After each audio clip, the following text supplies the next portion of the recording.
qui va écrire. Mon ange, car il dit au peuple. Quand vous avancez, le Seigneur dit à son peuple, il dit, voici j'envoie un ange. Et plus loin, il dit, mon ange. Alléluia. Quel chapitre? Nous sommes dans le chapitre 23. Il dit, voici j'envoie un ange devant toi pour te protéger en chemin et pour te faire arriver au lieu que j'ai préparé. Alléluia. Il dit, mon esprit est en lui. Mon esprit est en lui. Il y a allusion à la relation trinitaire. Mon esprit, son esprit était en Jésus-Christ. Ce n'est pas un ange ordinaire, ce n'est pas un esprit ordinaire, c'est lui-même. Donc, le Seigneur, alléluia. Amen. Tu ne te prosternes, il demande au peuple, vous obéirez à tout ce qu'il vous dira. Parce qu'au verset 23, il dit, mon ange marchera devant toi. Le Seigneur était venu pour marcher devant le peuple. Alléluia. Le Seigneur était celui que Dieu a envoyé pour marcher devant Israël. Pour marcher devant les fils d'Israël. Vous voyez que depuis le commencement, depuis Genèse jusqu'à Exode, depuis l'Égypte, le Seigneur Jésus-Christ était présent. Vous voyez? Quand vous lisez, Dieu vous éclaire que depuis le commencement, le Seigneur était toujours là, parce qu'ils étaient partenaires. Car Dieu ne peut jamais être physique. Il est esprit. Donc, il avait à côté de lui le Seigneur Jésus-Christ. Le Seigneur Jésus-Christ disait au peuple que le Seigneur ne pardonnera pas s'ils touchent, s'ils enfreignent la loi des limites. Alléluia. Le Seigneur Jésus a été toujours là. Il était toujours présent au mont Sinaï. Et il a manifesté cela au mont Hermon. Au mont Sinaï, c'était amener le peuple à être transformé. Transformé par la parole de Dieu. Au mont Hermon, c'est amener le peuple à être transformé par la présence de Jésus-Christ, qui est la parole de Dieu. Est-ce qu'on se comprend? Oui. Le Seigneur était la parole. Il est la parole. Il a toujours existé depuis le commencement. Il a été celui qui protégeait le peuple parce que Dieu est esprit. Et le Seigneur était là pour être l'intermédiaire entre Dieu et Moïse. Donc, le Seigneur parlait à Moïse. Moïse dit au peuple que Dieu enverra un homme, un prophète comme moi. Moïse a vu la gloire du Seigneur. Amen. Quand il est parti vers Dieu pour 40 jours. Amen. Vous voyez les 4 étapes pour en arriver à l'accomplissement. Moïse arrive 3 mois après. Moïse arrive 3 mois après, va vers le Seigneur, va vers la montagne. Mais il ne monte pas encore à la montagne. Et là, il va certainement faire quelques prières. Et Dieu va lui parler. Dieu va lui dire, va leur dire de se rappeler comment je les ai sortis de l'Égypte. Et qui ils sont. Dieu révèle à son peuple de savoir qui ils sont. Et quelle est la promesse qu'il a faite à Abraham. Et quelle a été l'attitude d'Abraham pour qu'eux, ils soient aujourd'hui au pied de la montagne. Alléluia. Que le Seigneur vous fortifie. Amen. Vous êtes en lutte contre vous-même.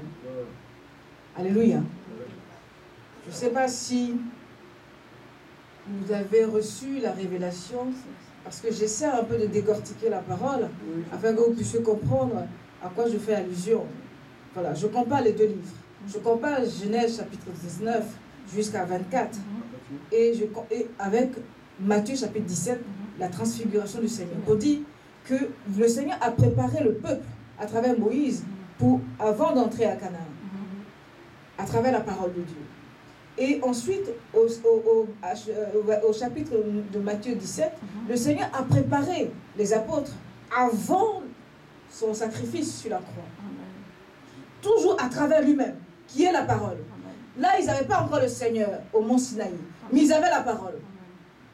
Là, ils ont physiquement la parole. Alléluia. Amen. La finalité, c'est quoi? C'est l'accomplissement de quelque chose. L'accomplissement d'une possession, d'une liberté, d'une liberté par rapport à qui? Par rapport à quoi? Être libre par rapport au péché. Être libre par rapport à l'oppresseur. Le Seigneur ne voyait pas un homme. Le Seigneur voyait l'esprit. L'esprit qui assujettissait l'homme. Et le Seigneur savait que si le peuple n'avait pas la parole en lui, ne pouvait pas dominer ses faiblesses, ne pouvait pas résister à l'esprit mauvais. Si nous n'avons pas la parole de Dieu, si nous ne méditons pas la parole de Dieu, nous ne pouvons pas recevoir la révélation. Vous imaginez l'obéissance que Dieu a exigée à Moïse. Vous voyez, est-ce que vous avez compris le changement de l'attitude de Moïse? 3 mois après, Moïse se dirige vers la montagne. Il est au pied de la montagne. 3 mois après. Vous imaginez 30 jours, 3 fois. 92 jours après. Mais Moïse ne s'est pas alourdi. Est-ce que vous comprenez? Moïse a attendu que Dieu l'appelle. Dieu a appelé Moïse dans son cœur. Moïse a compris qu'il était temps d'aller vers le Seigneur. Il y a un temps où Dieu t'appelle à l'obéissance, à la discipline, à l'engagement.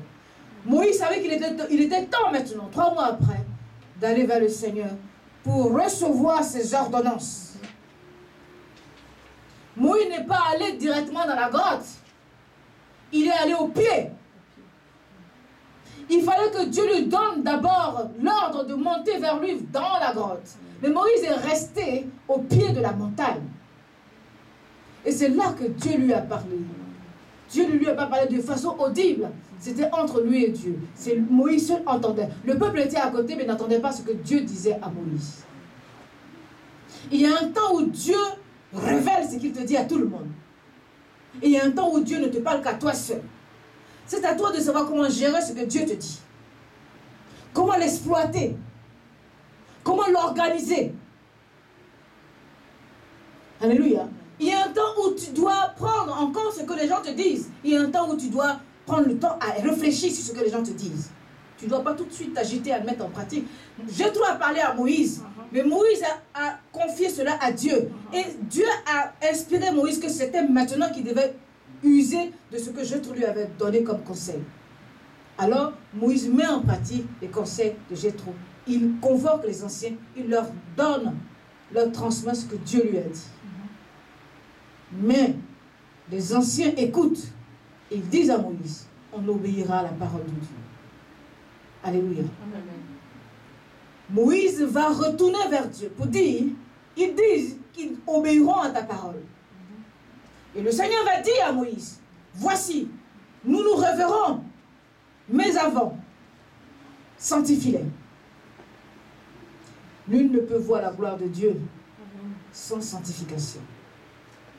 Tu ne peux pas expérimenter la gloire de Dieu si tu ne cherches pas à être transformé par l'Esprit. Alléluia. Sans la transformation, tu ne peux pas expérimenter toutes les prophéties qu'on t'a dit. Alléluia. C'est le Saint-Esprit qui transforme.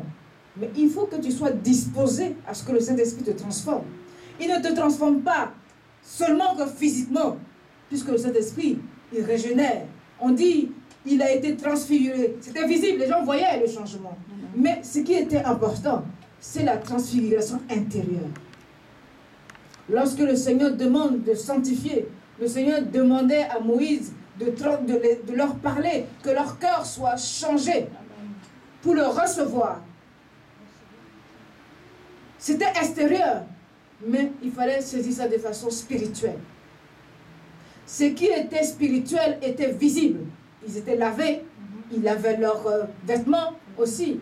Mais ce qui était important, c'est qu'ils comprennent que Dieu cherchait à ce que leur cœur soit complètement repentant et obéissant. Ils ont dit oui. Moïse est retourné vers le Seigneur encore.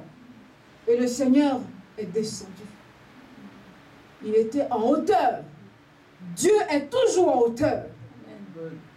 Dieu n'est jamais en bas. Il te parlera toujours en hauteur. Si tu as vu quelqu'un en bas, ce n'est pas Dieu. Dieu est toujours en hauteur. Ils l'ont vu, pas physiquement, mais ils ont vu des signes. Le Seigneur parle tantôt de telle manière, d'autre manière, par des signes. Et tu es le signe du Seigneur. Amen. Ils ont entendu des trompettes, des tumultes. Ils ont pris peur. Le Seigneur ne vient pas vers nous pour que nous ayons peur, mais pour que nous soyons changés. Alléluia. Si tu as peur du Seigneur, c'est que tu caches quelque chose. Car le but du Seigneur, ce n'est pas qu'on ait peur de lui, mais qu'on vienne à lui. Ils avaient peur du Seigneur parce que Dieu dévoilait leur cœur endurci. Quand tu parles du Seigneur aux gens et puis ils te refoulent, c'est qu'ils cachent quelque chose. Leur cœur endurci prend le dessus. Le Seigneur connaissait son peuple. Quand vous lisez Exode, vous comprendrez que c'est l'Esprit du Seigneur qui guidait le peuple et non pas Moïse. Mais à chaque fois qu'il y avait un manquement, il se tournait vers Moïse pour quereller. Alors qu'ils savaient très bien s'ils étaient à un endroit, ce n'était pas la faute de Moïse, c'est l'Esprit qui les amenait à l'endroit. Donc, s'ils devraient se plaindre, c'est à travers la prière à crier à Dieu et non pas aller chercher querelle à Moïse. Qu'est-ce qui fait cela? C'est l'endurcissement de notre cœur. Quand nous venons à l'église, que Dieu tarde de nous bénir, nous nous adressons au pasteur, comme si c'est lui qui est... Non, il n'est pas Dieu. Il n'est que l'intermédiaire par qui Dieu passe pour te bénir. Mais Dieu cherche à travers toi quelque chose, l'obéissance. Tu es la seule personne à savoir pourquoi Dieu n'accomplit pas encore sa bénédiction, puisque toi, tu as une vie cachée. Alléluia. Remarquez, quand le peuple dit on est d'accord pour obéir, Dieu avance dans d'autres révélations. Dieu va avancer avec toi. Si tu es d'accord pour obéir, la parole n'est pas dans le ciel, elle est à ta portée. Elle n'est pas écrite à la langue que tu ne comprends pas, à la langue que tu comprends, puisqu'elle est dans plusieurs langues. Tu n'as pas encore coupé avec la vieille vie. Alléluia. Le peuple n'avait pas véritablement encore coupé le cordon avec la vieille vie, avec ce qu'il vivait en Égypte. Et c'est ce qui a amené le Seigneur à les instruire autour de la parole. Pour leur dire, désormais, voici comment vous allez pouvoir vivre avec moi. C'est à condition que vous obéissez à ce que je vous donne. Le peuple a dit, on obéit. Ça n'a pas été une obligation. Ils ont accepté. C'est un accord bilatéral. Ils ont accepté. Ce n'est pas quelque chose que Dieu leur a imposé. Dieu a d'abord cherché leur accord. Ils ont dit, oui, nous obéirons à la parole de Dieu. Alléluia. Cette parole, elle est vivante. Amen. Nous l'avons aujourd'hui. Ce que le Seigneur cherche de nous, en ce moment de carême, en ce moment de prière intense, pendant ces 40 jours de supplication et de genoux, c'est que nous cherchons à ce que Dieu nous transforme. Afin que nous soyons capables d'un don de soi. Afin que nous soyons fortifiés, être capables de parler du Seigneur Jésus-Christ. La meilleure façon de manifester l'amour pour son prochain, c'est de l'amener à être sauvé par le Seigneur. Parce que donner de l'argent, donner de la nourriture, chaque jour, tu ne sauves pas la personne. C'est dans l'urgence. Mais sur le temps, il ne va pas toujours dépendre de toi. Pour qu'il soit autonome, que tu lui parles de la grâce de Dieu à travers le Seigneur Jésus-Christ.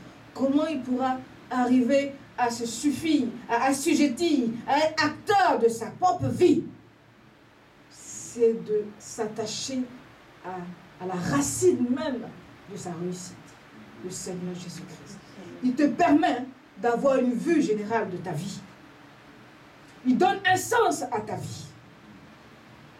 Il te fortifie, il t'encourage et il te pousse. Si tu n'as pas le Seigneur dans ta vie, tu es désorienté. Tu vas dans tous les sens.